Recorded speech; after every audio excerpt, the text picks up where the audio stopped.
আসসালামু আলাইকুম বন্ধুরা, এই ভিডিওতে আমরা নির্ভরশীলতার অনুপাত সম্পর্কে জানব। প্রথমে আমরা সংজ্ঞায় আসি। দেখো তো সংজ্ঞায় কি বলা হয়েছে।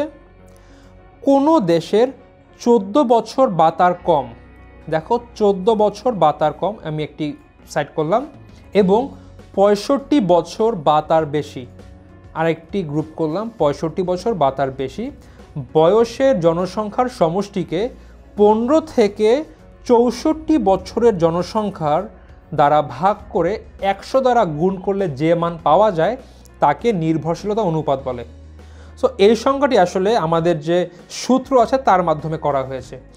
জাস্ট নর্মালি বলি, নির্ভরশীলতা অনুপাতটা কি, যে দেশের মোট যেই পরিমাণ মানুষ কোনো উপার্জন করে না তাদেরকে যদি আমরা দেশের মোট উপার্জনশীল মানুষ বা জনসংখ্যা দ্বারা ভাগ দেই, দিয়ে 100 দ্বারা গুণ করলে যে অনুপাতটি পাবো বা যে হারটি পাবো সেটাকে আমরা বলবো নির্ভরশীলতা অনুপাত। এই অনুপাতের মাধ্যমে আমরা জানতে পারবো যে দেশের মানুষ বা কত পার্সেন্ট মানুষ যে অন্যজনের উপর নির্ভর করে। এখন দেখো, আমরা সাধারণত 14 বছর বা তার যে নিচু কম বয়সের মানুষ আছে তারা কি কখনো কোথাও উপার্জন করে? নিশ্চয়ই না, তারা সাধারণত লেখাপড়া করে। আবার 65 বছরের বেশি যে মানুষ আছে, অর্থাৎ যারা বৃদ্ধ হয়ে গিয়েছে, তারাও কি আর তখন কোনো উপার্জন করে?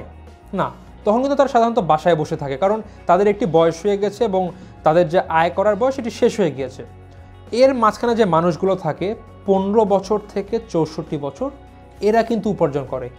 সো আলটিমেটলি দেশে যে এই 14 বছর বা তার নিচের মানুষগুলো আছে এবং এই 65 বছর বা তার বেশির বয়সের মানুষগুলো কিন্তু এই 15 বছর থেকে 64 বছরের যে মানুষগুলো আছে এদের উপর ডিপেন্ড করে। সো এই মানগুলো দ্বারা কিন্তু আমরা ইজিলি নির্ভরশীলতার অনুপাতটি বের করতে পারবো। চলো আমরা একটি অঙ্ক করে নিই। মনে করো একটি অঙ্কে বলা আছে দেশে 14 বছরের নিচে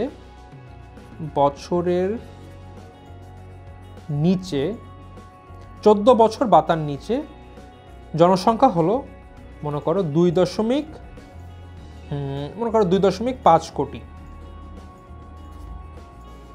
আর এখানে হলো 65 বছরের বেশি, এর জনসংখ্যা হলো মনে করো 2.7 কোটি, আর 15 বছর থেকে 64 বছর মানুষের সংখ্যা হলো মনে করো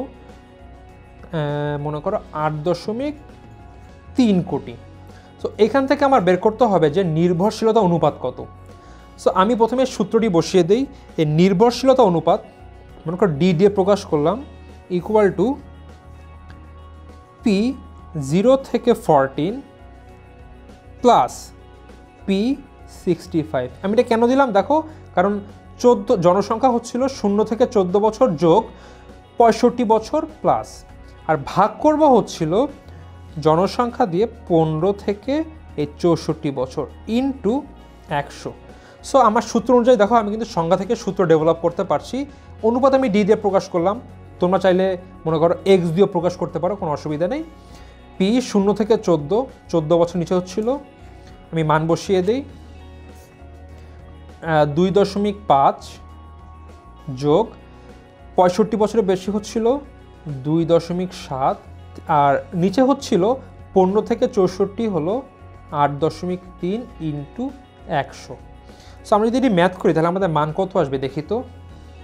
মনে করো এখানে আছে 2.5 যোগ 2.7, এটাকে আমরা ভাগ করলাম